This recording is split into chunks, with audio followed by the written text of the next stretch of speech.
Hello everybody, today in this video I'll be ranking the top 10 best elements at Hersheypark in Hershey, Pennsylvania.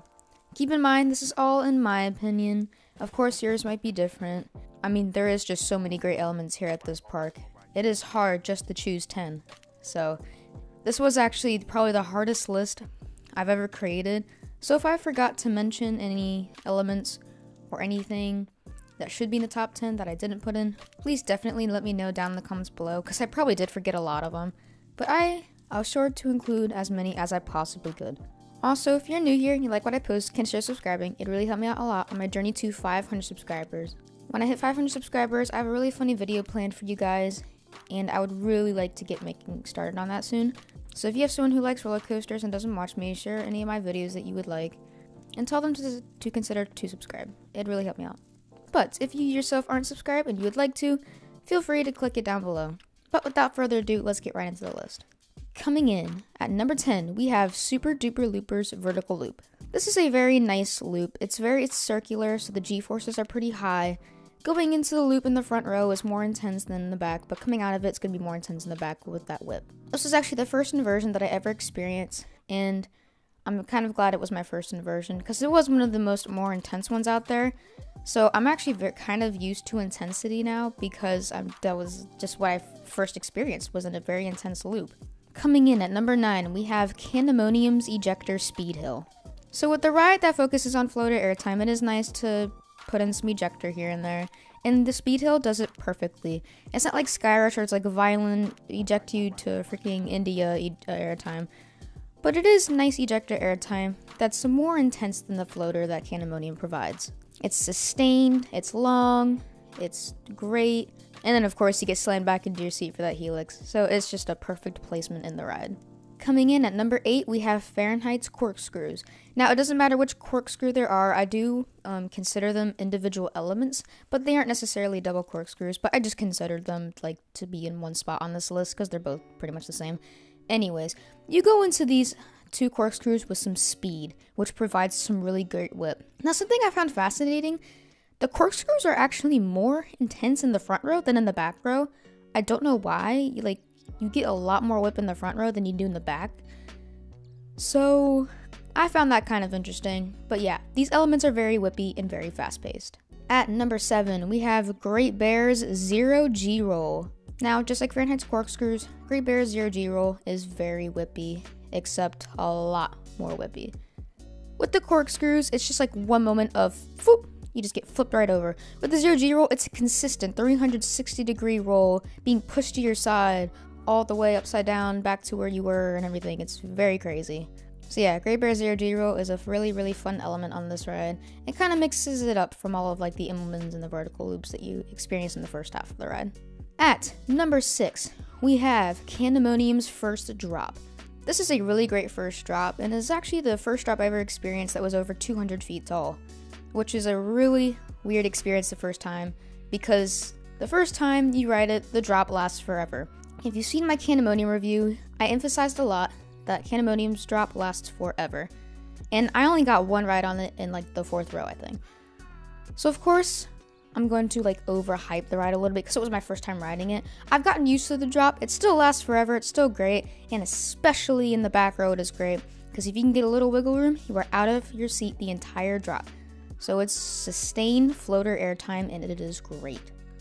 Coming in at number 5, we have Skyrush's Switchback. Now this is like, in my opinion, one of the most intense parts of Skyrush's ride, which really isn't saying much because Skyrush is like the most intense ride at the park. Anyways, this is an extreme moment of lateral G-forces and ejector airtime all at once. I have experienced this in a wing seat, and I probably don't ever want to experience this in a wing seat again, hence why I like the inner seats better. In the wing seats, you get extreme jolts of lateral forces. It is very hard to brace for. In the inner seats, you still get a lot of lateral G-forces, but it's more bearable, and you get some ejector airtime. Alright, at number 4, we have Stormrunner's Flying Snake Dive. This is my favorite inversion of all time. It's got the laterals, the hang time, and I guess that's about it when it comes to the forces. I mean, hang time really isn't a force, but anyways. Coming into this element, you get a good pop of ejector airtime, especially if you're in the front row. And then you start to roll. And it's not like a 0G roll where it's like very snappy and quickly. Now, yes, you do go quickly through it, but it's more of a heartline roll, and it's it's more stretched out than a 0G roll, so it's definitely very weird. And since there are no positive G-forces or lateral forces, or like too many lateral forces on you, normal gravity takes over with your body, so it pulls you down to the earth. So when you're upside down and you get that hang time with the lateral forces, it is a really cool sensation.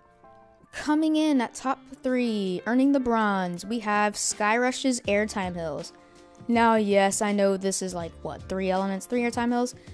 They're all pretty much the same, so I just kind of lumped them in together, because everything I say about the first airtime hill, which in my opinion is the better one, kind of applies to the others. So with Skyrush's airtime hills, you pull, I think it's like over 2.5 negative G-forces, which is just insane. I'm pretty sure that's like one of the most highly measured points of negative G-forces on a roller coaster in the world. So that's already impressive enough. But doing that 3 times, oh my gosh, that is just insane in my opinion. These moments never let down. There is sustained moments of ejector. Like I said with Candemonium, they're good and sustained, but Skyrush just does it better. Coming in at number 2, we have Fahrenheit's First Drop. Now, Fahrenheit's First Drop is amazing. 97 degrees and falling fast. Need I say more? Yes, I should. Fahrenheit's First Drop in the back row is great. The ejector is awesome, especially if you get a little bit of wiggle room. You come out of your seat, it is really weird, especially when you're going beyond vertical. It's a weird sensation, I will say. In the Fahrenheit's First Drop in the front row is really nice too. It's not about the airtime when it comes to the first drop in the front row, but it's more about the feeling of going beyond vertical, which is a cool feeling. Now, taking the gold, coming in at number 1, we have Skyrush's First Drop. Oh my gosh! Yo, this drop is insane. This is the best drop I've ever experienced on a roller coaster, period. Okay, first of all, the little yanks you up to the top, and I don't know, 15 miles an hour. That's freaking fast. And then you get whipped over this drop, over the apex of the hill, which, is normal. It's kind of like Candemonium's first drop. All right, cool, you get airtime. Nice. Nope. Bump. You get freaking jolted out of your seat halfway down the drop, and you feel like you're gonna fly out, which just boosts the adrenaline. And then you're into the already insane ride layout. This drop is insane. I'm not sure what drop can overtake it as the best. Maybe El Toro's. I have no idea. But even if a coaster can't overtake Skyrush's drop as the best, I wouldn't care, because this drop is amazing. I can't say more about this. This drop is just legendary. If you haven't experienced it, you have to. You live once. At least do it once in your life, because you might want to do it again. You never know. But side tangent aside, that's all I got for you guys today. Thank you all for watching this video. I hope you enjoyed it. Again, if I forgot any elements, put them down in the comments below. And what is your favorite element at Hersheypark? If you are new here, don't forget to like and subscribe. And that's all I got for you guys today, and I'll see you all later. Bye!